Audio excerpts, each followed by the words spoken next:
उम्मीद करते हैं कि आप सब अच्छे होंगे।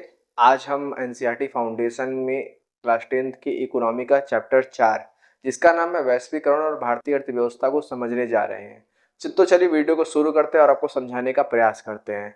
उससे पहले अगर आपने चैनल सब्सक्राइब नहीं किया चैनल को सब्सक्राइब कर दे और वीडियो को लाइक जरूर कर दे आपको अगर अच्छा लगे तब, और चैनल इस वीडियो को शेयर भी कर सकते हैं।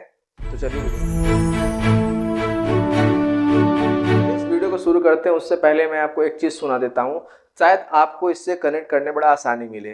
जैसे अगर कहा जाए कोई भी कोयले के खदान में आप देखोगे तो वहाँ हीरा पाया जाता है।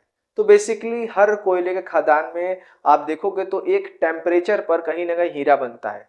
वैसे अगर कहा जाए ये दुनिया है, इस दुनिया में जो भी देश है उसका एक अलग इतिहास रहा है, और वो भी कभी न कभी वो गरीब में रहा होगा, या कभी ना कभी वो देश जो रहा होगा किसी न किसी दिक्कत में रहा होगा।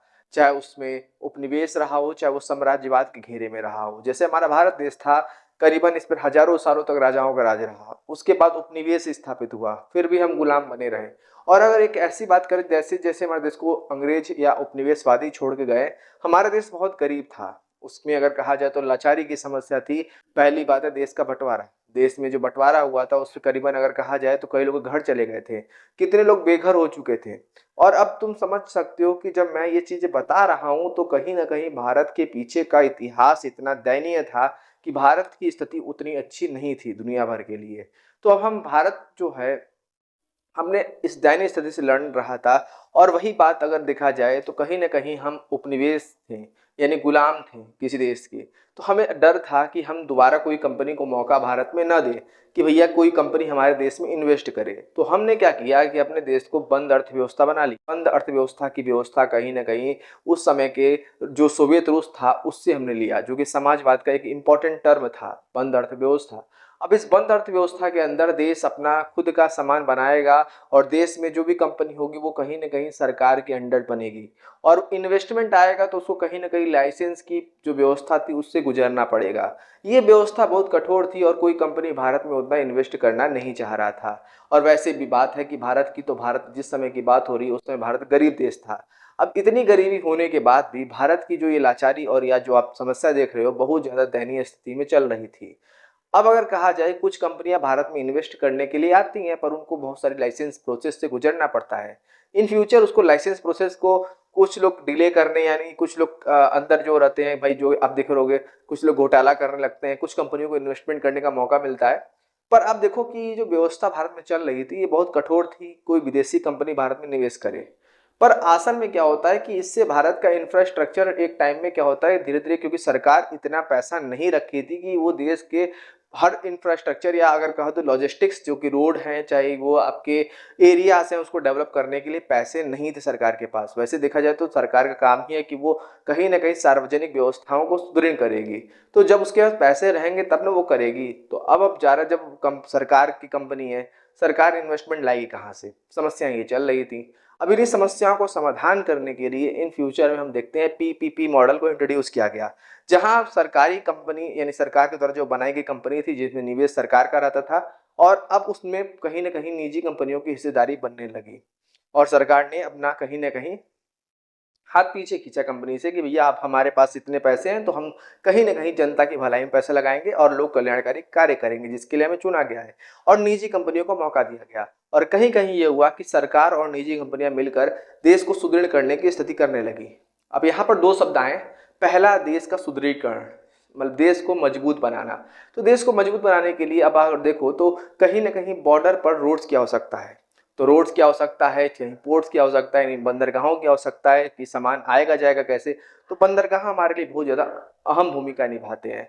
अब बंदरगाह में भी आप देखोगे तो सरकार और निजी कंपनियों ने निवेश किया, यानी ज्वाइंट प्रोजेक्ट किया, जिसके कारण हम कहें तो वहीं वो जो पैसा उन्होंने निजी कंपनी ने लगाया और सरकार ने मिला के लगाया, तो क्या हुआ कहीं ना कहीं वो पोर्ट को। आइए आपको पीपीपी मॉडल समझाने का प्रयास करते हैं।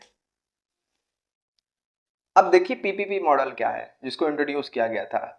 ये ट्रिपल पी व्यवस्था अगर कहा जाए, और ये जो व्यवस्था है बेसिकली सरकार प्लस जो हमारी देश की निजी कंपनियां हैं वो दोनों मिलकर एक ज्वाइंट वेंचर बनाएंगी, मतलब एक कंपनी बना देंगी। मान लीजिए कोई चीज बना दी, तो अब वो क्या करेगा, बेसिकली उसका काम ये रहेगा कि जो देश में रोड है या जो देश में सड़क बन रही है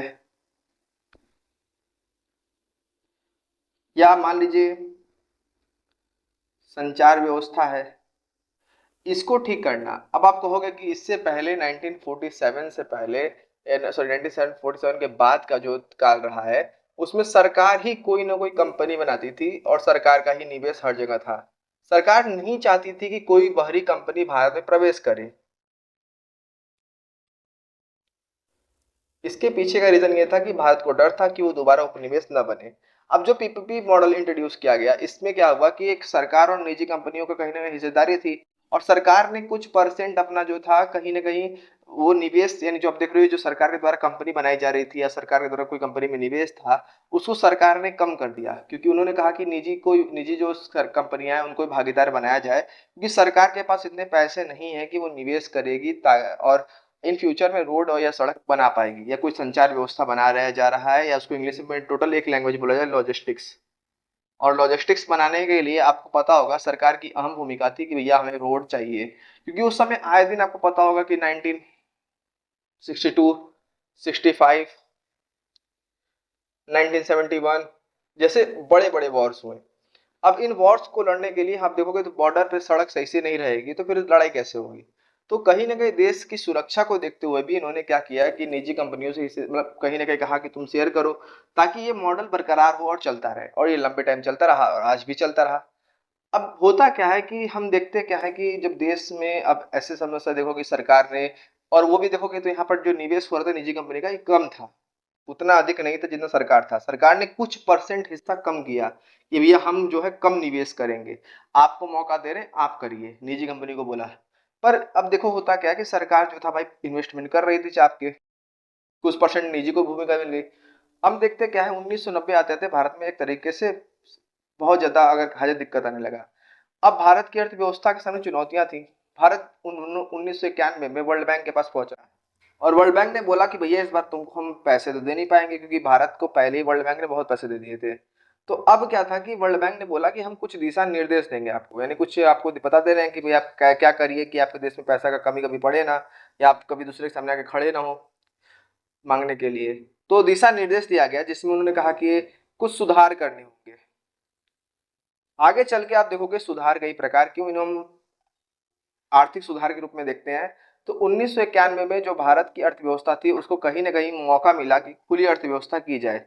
वर्ल्ड बैंक की डिमांड थी कि अर्थव्यवस्था खोला जाए, क्योंकि जब तक अर्थव्यवस्था खुली नहीं होगी तब तक क्या होगा, इसमें कोई निवेश कर ही नहीं पाएगा। और कोई कंपनी पहले निवेश इसलिए भी नहीं करती थी क्योंकि भारत में बहुत लाइसेंस था। इसीलिए कभी देखोगे तो सुनोगे कि भारत में जो था एक तरीके से लाइसेंसी राज था। पर इन फ्यूचर में आप देखोगे कि 1991 में भारत की अर्थव्यवस्था को खुलने का प्रयास किया गया और कहीं ना कहीं अर्थव्यवस्था खुली और बहुत सारी कंपनियों का प्रवेश भारत में हुआ और भारत में क्या हुआ, ग्रोथ करने लगा। अब इसी को आगे चल के इन्होंने कहा एलपीजी मॉडल, लिबरलाइजेशन, प्राइवेटाइजेशन और ग्लोबलाइजेशन। इसी ग्लोबलाइजेशन को आज हम लेसन में पढ़ने जा रहे हैं और इसका ही नाम क्या है, वैश्वीकरण। अब आपको यहाँ पर ग्लोबलाइजेशन का मतलब समझ में आ गया होगा कि इसका मतलब क्या है। इसका मतलब बेसिकली यही होता है कि जो भी व्यापार की नीतियां हैं या जो नियम है उसको उदार किया जाए किसी भी देश के अंदर, ताकि निवेश बढ़े और कहीं ना कहीं ये मॉडल जो है चलता रहे।